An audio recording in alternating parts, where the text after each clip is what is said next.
Remember that futuristic submarine cruising through the deep, dodging sea monsters, spies, radiation-mutated creatures, and sci-fi craziness? Yup, we're talking about Voyage to the Bottom of the Sea, that classic 60s TV show that made a whole generation want to join the crew of the mighty Seaview. But today, we're diving into a different kind of voyage, not through the ocean, but through time. We're going behind the scenes to check out what happened to the actors who brought this underwater adventure to life. Who were they before the series? What did they do after it ended? And where are they now? So grab your diving gear, tune your sonar, and plunge into the before and after lives of the 8 main cast members from Voyage to the Bottom of the Sea. Let's go. Richard Basehart was born in 1914 in Ohio. Before diving into deep waters, Basehart was already a respected film actor, with standout roles in movies like Kings of the Sun and Moby Dick. He had a commanding presence, the kind of guy whose voice alone made you sit up and listen. In the series, he played Admiral Harriman Nelson, the mastermind behind the Seaview submarine. Nelson was the guy who invented everything, battled sea monsters, and still found time to save the world. A true scientist and hero in a naval jacket. After the show ended in 1968, Basehart kept busy, especially with appearances in TV shows like Hawaii 5-0 and Columbo. His final role was both as actor and narrator for the original Knight Rider series in the 80s. Sadly, he passed away in 1984, at the age of 70, due to complications from a stroke. David Hedison was born in 1927 in Rhode Island. Before diving deep with the Seaview crew, Hedison was already a heartthrob with hero vibes. He had starred in The Fly, yep, that classic about the scientist who turns into an insect. He also made appearances in several popular TV shows. In Voyage to the Bottom of the Sea, he played Captain Lee Crane, Admiral Nelson's right-hand man and the commanding officer of the submarine. Crane was serious, brave, and always the first to face any underwater mutant, alien invader, or nuclear threat that showed up. After the series, Hedison kept a solid career going. And get this, he played CIA agent Felix Leiter in 2 James Bond films, one with Roger Moore and another with Timothy Dalton, a rare feat. He also popped up in series like The Colbys and Fantasy Island. He passed away in 2019 at the age of 92 from natural causes. Terry Becker was born in 1921 in New York. Before joining the crew of the Seaview, Terry Becker had done a little bit of everything. Actor, director, producer. The guy was a multitasker. He appeared in several TV shows during the 50s and 60s, like Perry Mason and Gunsmoke, usually in smaller roles, but always delivering solid performances. In Voyage to the Bottom of the Sea, he played Chief Francis Sharkey, starting in the 2nd season, taking over after the departure of Chief Curly Jones. Sharkey was tough, kind of grumpy, but with a heart of gold. The kind of guy who'd argue with everyone, but would risk his life for you without hesitation. After the show, Becker made his mark behind the scenes. He directed episodes of series like Room 222 and produced various television programs. He also became a partner in a production company, proving he had serious chops off camera, too. He passed away in 2014 at the age of 93, from natural causes. Monroe was born in 1931 in California.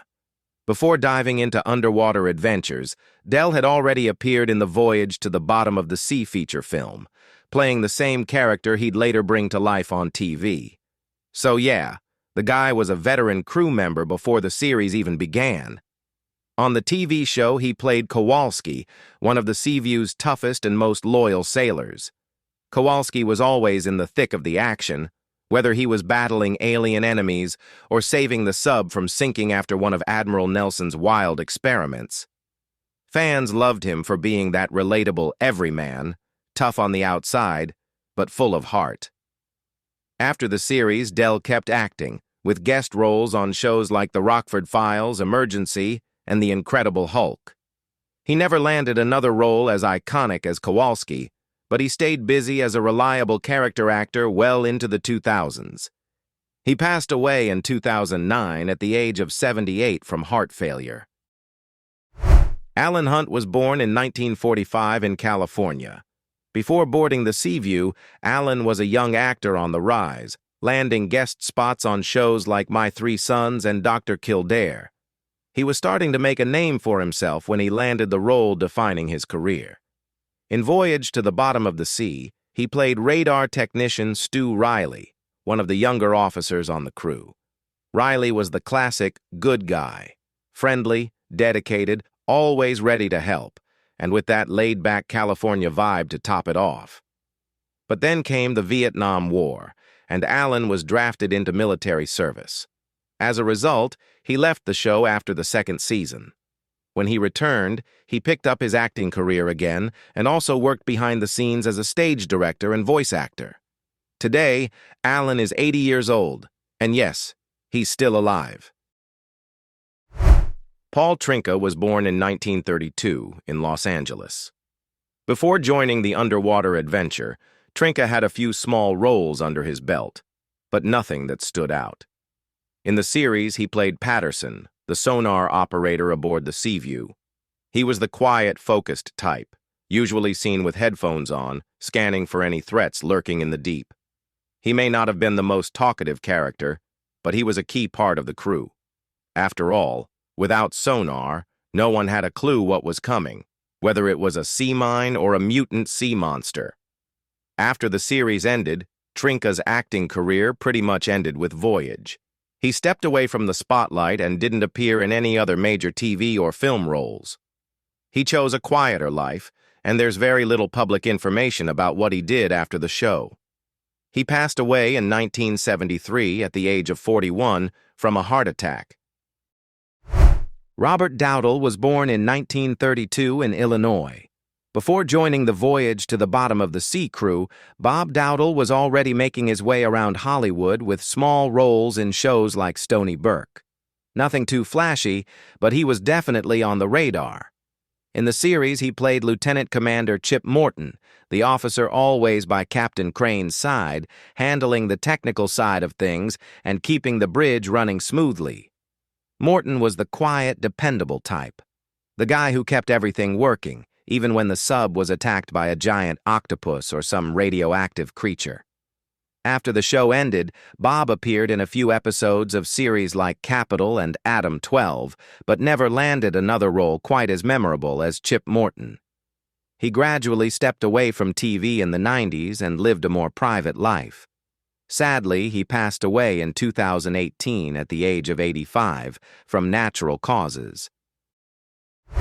Arch Whiting was born in 1936 in New York. Before joining the crew of the Seaview, Arch had already been working hard on television, landing small roles in shows like The Fugitive and Star Trek. He wasn't a big star, but he showed talent and screen presence. On the show, he played Technical Sergeant Sparks, the submarine's communications officer. Yep, the guy always in front of the panel, trying to reach command or decode strange signals from the deep. Even though he wasn't a lead character, Sparks was essential during missions, always loyal and efficient. After Voyage, Arch Whiting stayed active, appearing in shows like Run, Joe, Run, and Police Story during the 1970s. He never became a major star, but he maintained a solid career as a dependable supporting actor. He passed away in 2007 at the age of 70 after a battle with cancer.